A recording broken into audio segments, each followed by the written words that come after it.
Amis internautes, merci et bienvenue dans ce nouveau numéro de votre émission à la découverte. À la découverte, une émission proposée par votre site le www.congomillenium.com. À la présentation, c'est encore et toujours votre humble serviteur Bello Belkam. Qu'allons-nous découvrir aujourd'hui? Lelo ensemble avec la population quinoise. Tout est un solo. Il y a Moko et Baboko Konabiso. Dans le cadre de la découverte, il s'agit de la coutume des Kintuili. Oui, nous sommes des Congolais, nous avons nos valeurs traditionnelles ou coutumières. Est-ce toutes nos coutumes sont bonnes? Est-ce toutes nos coutumes sont mauvaises? Nini Toboaka, Nini Tobomba, poète, nakati ya marché ya mondialisation, tout ça là échange à malamu. Quand ça va n'a pas une réponse, na maitoko boaka, na maitoko batela, tout est à mon tour na balabala, na sima ya mi caméra et libosu ya micro, tout est au point de vue à population et nous allons nous retrouver juste après. Maman. Mbote papa.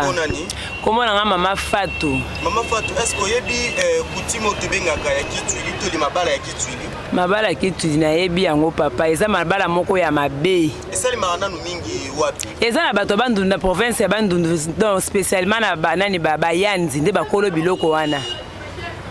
Eza la ndenge nini Kitwili wana mabala Kitwili? Bazo bana na mwana ya noko na mwana na tata mwasi. Eza makandengi nini mwana noko mwana tata mwasi bayokani babala ni to eza likambo ya famille. Eza likambo ya famille c'est tikala bongo eza lia na bango ya bokoko na bango eza rande bongo.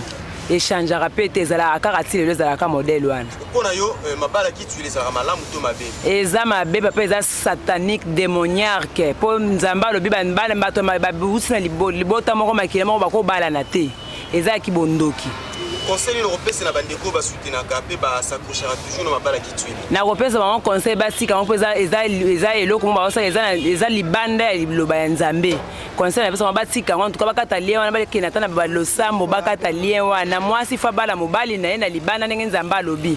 Plutôt que ko bala na kata famille eza penza eloko mo eza kitoko te. Ote papa. Komo na ngai mama Louise Erata.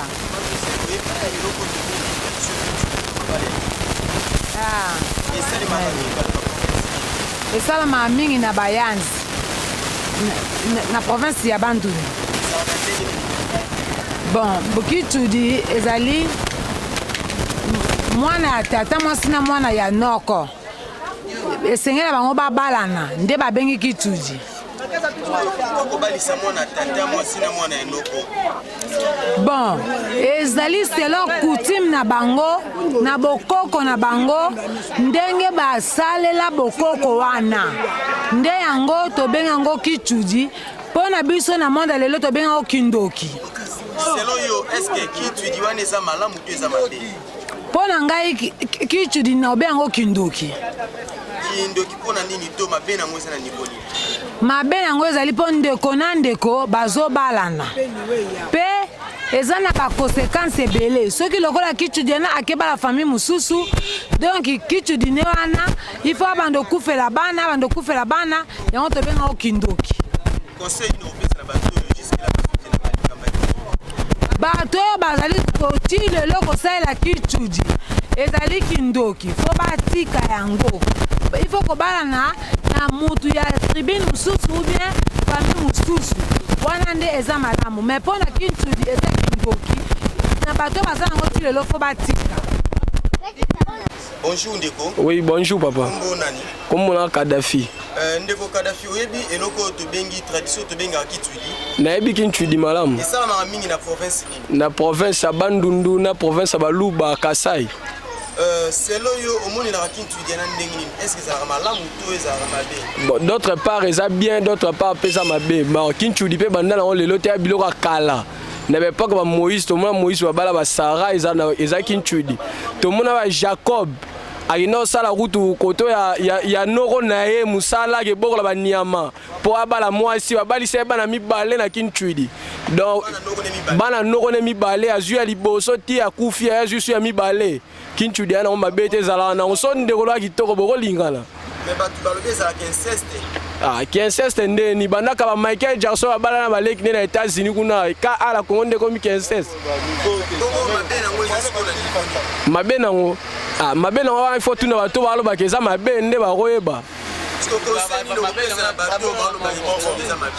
Bon, concernant pesa bato ki baloba Kitudi mabe fu bata na malamu. batala nanu mutu anga sala ngo ifatala kotoni euti po ebanda kala époque la bisote kintu de banda kala sko to otali to mokile bandaka ta mokile banda sika mokili tang ebandi ebanda peza na kintu di bato asala nzamba sala ka bato mibale bakoma mwasi mobile ndeni donc mabende est-ce que so ya na leki bobotam na libumu moko bobala ni wana neza mabe ube okay noko na botame pa bino na bana ne babotami na ndona bino bobala na bango wana nde komi mabe mais que oh na ozona ngai so na mwasi kitoko na juillet to bala ni na biso mbote ndeko mbote papa kombo nani kombo nanga Isabelle. Oui, Isabelle, oyebi tradition babenga kituli. Nayebi yango. Et ça les marapo pa ya bata province nini. Na bata bandundu. Selo yo kituli yango ça les makandenge nini. Kituli ça les makalokola noko azui mwana ya yaya na ye. Mwana kasi na ye. Abalié bafandi esika moko. Babandi ko bota bana. Parce que selo yo komona noko ake kobala mona kasi ne pas sali bota. Eza malamu tu eza mabe. Eza mabe makasi, eza vraiment mabe. Mabe na moza na niveau ni. Po suka bana bango bazala bakokufa, misu bazala kizengi bakozala kimia te. Donc bila keli mabe kozali kola vie ya bana wana. Au cas où peut-être moi c'est abona e kobala noko na ye. Parce qu'il créera pas problème. Na mabote misu se créera ba problème ebele. Net la ba maman na ye net na papa na ye ba osepela te po aboyi ko bala noko na ye. Conseil ni no pesa na bato babala na kitulu. Conseil na ko pesa bango. Batike loko ba osala bana babala lisusu te. Nzambe déjà koti balongola ba kutimi nyosu wana. Bata nzambe à place balongola nyosu ba kutimo bazalaki nango. Merci, vous avez suivi les points de vue à Bandeko Balobaki et Likolo ya Likambuya Kituli. Comme je venais de dire au départ, la République démocratique du Congo reflète des centaines de groupes ethniques habitant les pays et leurs coutumes. Tous en a 450 tribus et ces 450 tribus représentent 450 valeurs traditionnelles ou coutumières. Ensemble, il y a des valeurs traditionnelles ou coutumières, une idéologie commune que nous appelons la culture congolaise. Qui nous dit la mondialisation? La mondialisation, c'est-à-dire, c'est la fusion des cultures. C'est le brisement des frontières culturelles. C'est un grand marché, le marché de la mondialisation, le marché d'échange culturel. Dans ces grands marchés d'échange culturel, chaque pays, chaque nation, chaque peuple a poussana avec ses valeurs traditionnelles, ses valeurs coutumières pour échanger avec d'autres peuples. Moi, peut-être, Nazam Sakata, et je viens avec ma coutume Sakata, n'a que changer, que ça l'échange, n'a mutosa tansusu, na coutume, mo que zalita susu mbande. Na uti Togo, n'a avec une culture togolaise, na katsuana na na américain, na ça l'échange, il y a ma valeur coutumière, culturelle, nabiso. Mais dans ces grands marchés de la mondialisation, ce que nous déplorons, c'est quoi? Il y a de cela au bazoïa, na marché, mais sans objet, il y a quoi échanger, sans valeur, il y a quoi échanger. On a parlé de Kituli. Vous avez entendu ce que la population dit? Pour certaines personnes, oui, les Kituli, c'est vraiment la sorcellerie, selon eux. Et pour d'autres personnes, ils estiment, non, dans les Kituli, ils ne voient pas la sorcellerie qui donnait raison, qui donnait tort. Mais en bref, je dirais, pendant que ça, moi, aperçu Mouké, la coutume Kituli, ils allaient une de valeurs coutumières, ils allaient se retrouver dans la province, il y a Bandundu, et plus précisément, et pas il y a Ndeko Nabiso, il y a Bayanzi. Bayanzi nde baza bato basali laka coutume ya Kituli. Kituli za la kanini. Babenga ngo na munoko mboka to na Kikongo vutulamenga. C'est-à-dire nos frères Yanzi bazalaka ba matriarcat pour eux, bana bazalaka ya ba maman, bana bazalaka ya ba papa te. D'où c'est la famille patriarcat qui se retrouve perdant. Pour ne pas perdre jusqu'à la fin, ils ont instauré le système Kituli, c'est-à-dire loko la famille maman ma bénéficié à kanabana. Nous la famille patriarcat tout ça la kanini. Parmi bano bazobotama na libumu na biso to baponaka moko dirais baponaka moko et moko wana bapesaka ye batsaka ye sous la responsabilité d'un oncle paternel. Oncle paternel wana yende babengaka ye Kituli ya mwana. Ça se fait comment? Dès la naissance mwana mwati soki abotami, vous allez voir qu'il y aura un oncle paternel oya ko offrir le premier cadeau à la fille. Soka pesier cadeau wana, c'est-à-dire azui loko la droit de veto sur la fille. Droit moko na koloba coutumier, c'est-à-dire abimi kintuili na pesier cadeau na retenir rien. Akomi kintuili nanga. Dans la vraie pensée traditionnelle, et bandaki kosalema non pas pour tata wana mukolo abala mwana wana muki. C'était juste symbolique que le kolanga na juye kintuili nangai, c'est ngai nde naza na premier droit. Il y a d'autres mukolo ya kobala, c'est-à-dire avant obala mwana mwasi wana, tu dois commencer par son kintuili. Oluki kintuili naye au futi mo ba symbole moko ezalaka coutumier to traditionnel, et après nde okozonga mena dans la famille, dans l'ensemble de la famille, au fouti badot et puis tout ce qui va être exigé à la famille, à sa belle famille. Et c'est ainsi que pratique kintuili et bandaki dans l'ancien temps.